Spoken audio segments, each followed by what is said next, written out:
जय श्री राधे कृष्ण। दोस्तों आज के जमाने में लोग उन्हीं के साथ रहना पसंद करते हैं जिनके पास अच्छा भविष्य और अच्छा पैसा हो। कोई बच्चे नहीं हैं हम जो किसी की होशियारी समझ नहीं पाए। चालाकियां सबकी समझ में आती हैं, बस बोलकर रिश्ता खराब नहीं करना चाहते।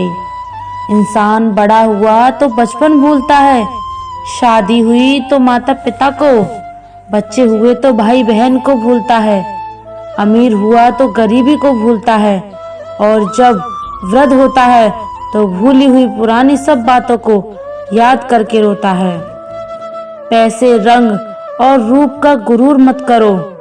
जो अहंकार करता है वह वक्त की मार से जरूर टूटता है। 108 मोतियों की माला जप हुए मन भटकता है, और 500 के नोटों का बंडल गिनते समय मन एकाग्र रहता है। जिंदगी में एक बात हमेशा होती है, लोग धोखा वहीं से खाते हैं जहां धोखे की कोई गुंजाइश ही नहीं होती। परेशानियां तो सबके साथ हैं, बस कुछ लोग इन्हें छुपाने में माहिर हैं। एक इच्छा मंजिल तक पहुंचा देती है, जबकि अनेक इच्छाएं मनुष्य को भटका देती हैं। इंसान सितारों की तरफ तब देखता है जब वह धरती पर कुछ खो देता है। जरूरी हो गया है दर्द में मुस्कुराते रहना, क्योंकि दर्द में देखकर लोग सवाल बहुत करते हैं। अकेले रहने वाला इंसान किसी का दिल जीते या ना जीते, पर किसी का दिल नहीं दुखाता। जिस तरह कांच का टुकड़ा टूटने पर तेज धार से जैसा हो जाता है, उसी तरह की अवस्था इंसान के टूटे हुए दिल की होती है। हर बात को दिल से लगाओगे तो रोते रह जाओगे। इसलिए सुखी रहने के लिए न ज्यादा भावुक हो और हर बात को दिल से ना लगाओ। किसी को खुद का दर्द दुख पहुंचाता है तो किसी को दूसरों का सुख दर्द पहुंचाता है। जब परमात्मा अपनी मर्जी से कुछ देता है तो हमारी सोच से परे होता है। हमें हमेशा उसकी मर्जी में रहना पड़ता है। क्या पता वह हमें पूरा समुद्र देना चाहता हो और हम हाथ में चम्मच लेकर खड़े हों। किसी ने पूछा जहर क्या है, तो उसने जवाब दिया, हर वह चीज जो जिंदगी में आवश्यकता से अधिक होती है वही जहर होती है। फिर चाहे वह ताकत हो, धन हो, भूख हो, लालच हो, अभिमान हो, आलस हो, महत्वाकांक्षा हो, प्रेम हो या घृणा। इंसान का अपना क्या, जन्म किसी और ने दिया, नाम किसी और ने रखा, शिक्षा किसी और ने दी, रोजगार किसी और ने दिया, इज्जत किसी और ने दी, पहला और आखिरी स्नान भी कोई और कराएगा, शान कोई और ले जाएगा, मरने के बाद संपत्ति भी कोई और बांट लेगा। तो फिर इंसान घमंड किस बात का करता है? आपको शक्तिशाली बनना है, इसलिए नहीं कि आप किसी को दबा सके, बल्कि इसलिए कि कोई आपको दबा ना सके। दोस्तों, इस दुनिया में कोई भी किसी का अपना नहीं है। अगर आपको भी लगता है कि इस दुनिया में सब कोई अपना है, तो आप बिल्कुल गलत हैं। क्योंकि जब आपको उन लोगों की जरूरत पड़ेगी तो कोई भी साथ नहीं देगा। ये एक कड़वा सच है। आप लोग इसे जितना जल्दी अपने दिमाग में बैठा लो, उतनी ही आप लोगों के साथ अच्छा होगा। ये कहानी एक प्रेरणादायक और भावुक कथा है, जिसमें भाई बहन के प्यार और त्याग की बात की गई है। बहुत पुराने समय की बात है। एक गांव में एक दुखी परिवार रहता था। उस परिवार में 7 लड़के और एक लड़की थी। उनके माता पिता बचपन से ही गुजर गए थे, तो बच्चों ने भी जल्दी ही अपनी अपनी जिम्मेदारियां समझ ली। शुरुआत में सबको गुजारा करने में काफी परेशानी हुई, लेकिन समय के साथ कुछ उन्हें आसान लगने लगा। अब उन्होंने माँ बाप के बिना जीना सीख लिया था। वह 7 भाई और एक बहन उस गांव में बड़े प्यार से मिलजुल कर रहते थे। सुबह होते ही 7 भाई जंगल में लकड़ी काटने के लिए चले जाते और बहन सबके लिए खाना पकाती थी। साथ ही घर के बाकी दूसरे काम काज भी करती थी। भाई जब जंगल से वापस आते तो बहुत सारी लकड़ी काट के लाते और उन्हें बाजार में अच्छे दामों में बेच देते और उन पैसों से जो रकम मिलती उनसे बहुत सारा बाजार से सामान और मछलियां ले आते। वह 7 भाई जो भी चीज लाते बहन उसे बड़े चाव से पकाती और सब भोजन करके बड़ा आनंद से करते। ऐसे ही दिन गुजर रहे थे। एक दिन की बात है, 7 भाई जंगल में लकड़ी काटने के लिए गए थे। शाम होने वाली थी।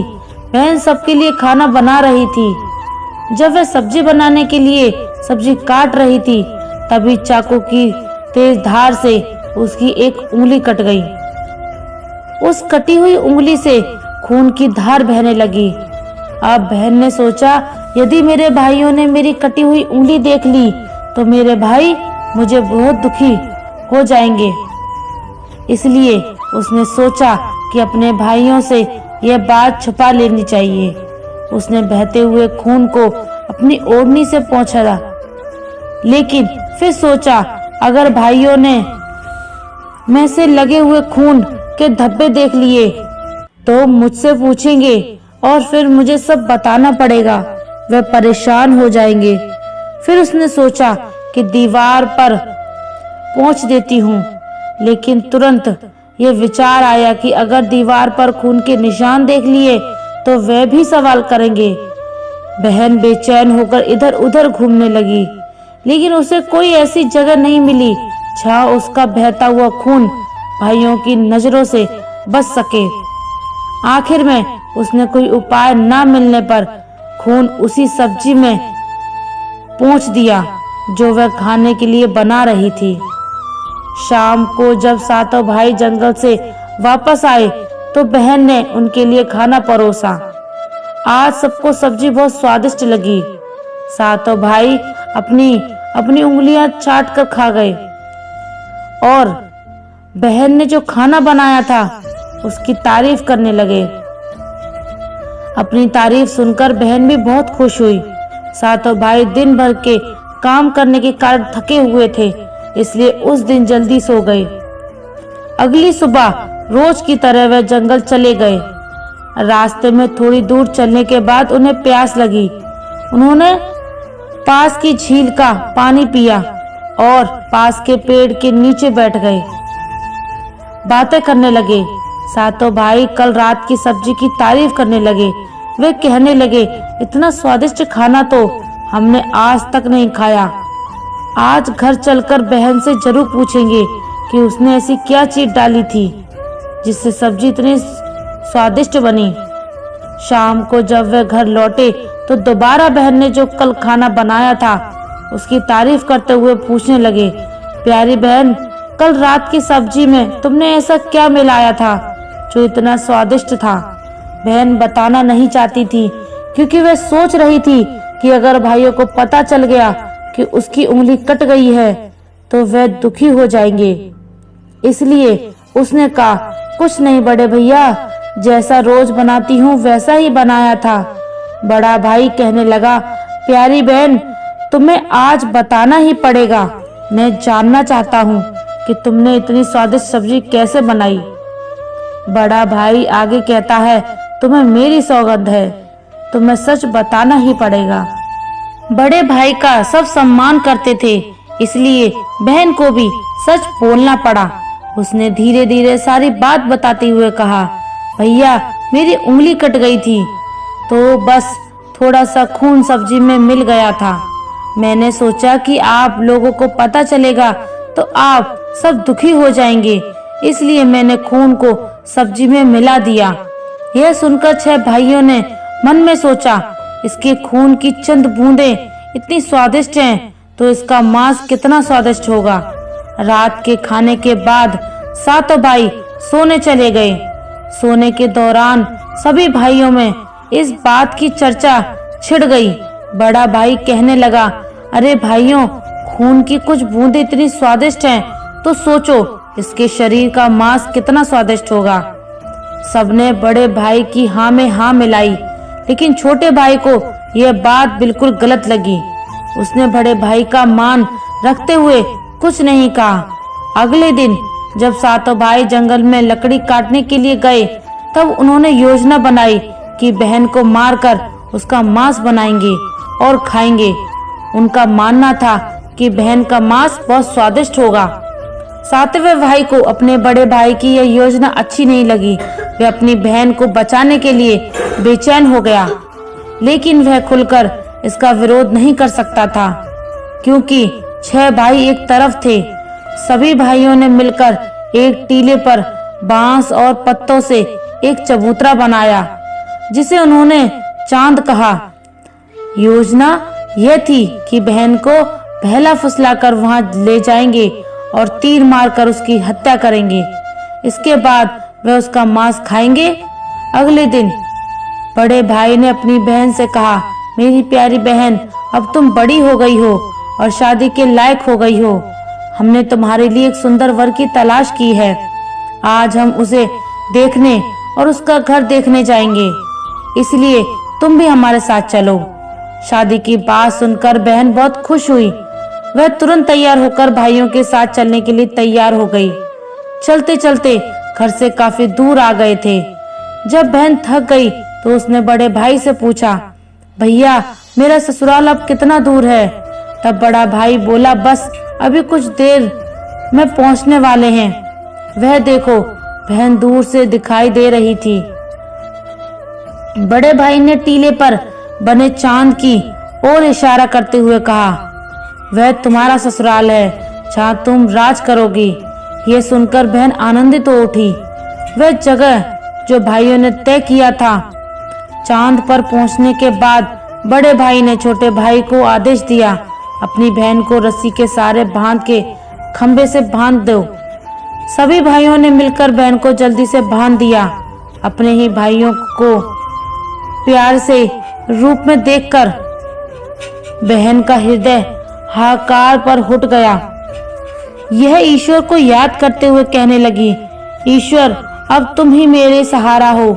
मेरे सातों भाई मेरी हत्या करना चाहते हैं। इनमें से मेरी एक भी ऐसा नहीं जिसके दिल में मेरे लिए दया और प्रेम हो। सातवें भाई को बहन की पुकार पर दया आ गई, लेकिन 6 भाइयों का विरोध करने का साहस वह नहीं जुटा पाया। बहन को बांधने के बाद बड़े भाई ने सबको बारी बारी से उस पर प्रहार करने का आदेश दिया। बड़ा भाई पहले धनुष बाण लेकर अपनी बहन पर प्रहार करने लगे। तभी भाई के सामने हाथ जोड़कर करुण स्वर में कहा, मारो भैया मारो। छाती में लक्ष्य करके तुम्हारा तीर जंगल हो जाएगा। भाई ने कठोरता देखते हुए तीर चलाया, लेकिन उसका निशाना जो हमेशा अचूक रहता था, आज विफल हो गया। उसके बाद दूसरा भाई तीर चलाने को तैयार हुआ। बहन ने उसके सामने भी हाथ जोड़कर वही करुणा गीत गाया। उसका भी निशाना चूक गया। इसी तरह 6 भाइयों ने बारी बारी से बहन पर तीर चलाने की कोशिश की, लेकिन हर बार उनका निशाना चूक गया। अब 7वें भाई की बारी थी। उसने 6 भाई कहने लगे, भाई पूरी ताकत से तीर चलाना और बहन को एक बार में मार देना। अगर तुम्हारा निशाना चूक गया तो तुम जिंदा नहीं बचोगे, हम सब तुम्हें मार देंगे। भाई ने छोटे भाई की जान बचाने के लिए अपनी जान न्यौछावर करने का निश्चय किया। वे ईश्वर से प्रार्थना करने लगी, हे ईश्वर, मेरे भाई का तीर मेरी छाती बेधने में सफल हो जाए। फिर वह करुण गीत गाने लगी, मारो भाई मारो, छाती में लक्ष्य करके, भाई छाती में लक्ष्य करके तेरा तीर मेरी छाती में भेज जाए। छोटे भाई ने तीर चलाया। उसका तीर बहन के माथे पर जाकर लगा। बहन दर्द से तड़प उठी और कुछ देर तड़पने के बाद उसके प्राण त्याग दिए। सातों भाइयों ने मिलकर अपनी बहन का मृत शरीर नीचे उतारा। उसके बाद 6 भाइयों ने मिलकर बहन के शरीर के छोटे छोटे टुकड़े कर दिए। बड़े भाई ने 7वें भाई को जंगल से लकड़ी और पानी लाने का आदेश दिया। छोटा भाई पानी और लकड़ियों के साथ साथ कुछ मछलियां और केकड़े भी ले आया। वह अंदर ही अंदर बहुत दुखी था क्योंकि उसने बड़े भाई का मांस बड़े शौक से पका रहे थे। छोटे भाई ने बहन के मांस के साथ साथ मछली और केकड़े भी पकाने को डाल दिए, जिससे उसने अपने लिए खाने का इंतजाम कर लिया। जब चावल और मांस तैयार हो गया तो छोटे भाई ने पहले ही अपने बैठने के स्थान पर एक छोटा सा गड्ढा खोद लिया था। उसने अपनी बहन के मांस को चुपके से उस गड्ढे में डाल दिया और मछली और भात खाने लगा। बाकी 6 भाई बहन की हड्डियां चबाने लगे तो छोटा भाई केकड़ा चबाने लगा। जब सबने बहन के शरीर का स्वादिष्ट मांस खाकर अपना पेट भर लिया तो बड़े भाई ने 7वें भाई से पूछा, छोटा साफ कर दो। छोटे भाई ने बहन की बची कुची हड्डियां और शरीर के अन्य भाग जैसे पंजे और अन्य आदि इकट्ठा किए और एक गड्ढे में डालकर ऊपर से मिट्टी से ढक दिया। कुछ समय बाद जहां बहन के मांस के टुकड़े डाले गए थे उस स्थान पर बांस का एक पौधा उगा। धीरे धीरे वे बांसों का झुरमुट बन गया। ये कहानी आपको कैसी लगी?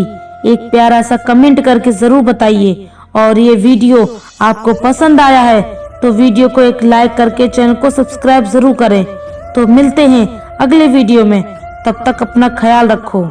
धन्यवाद। जय श्री राधे कृष्णा।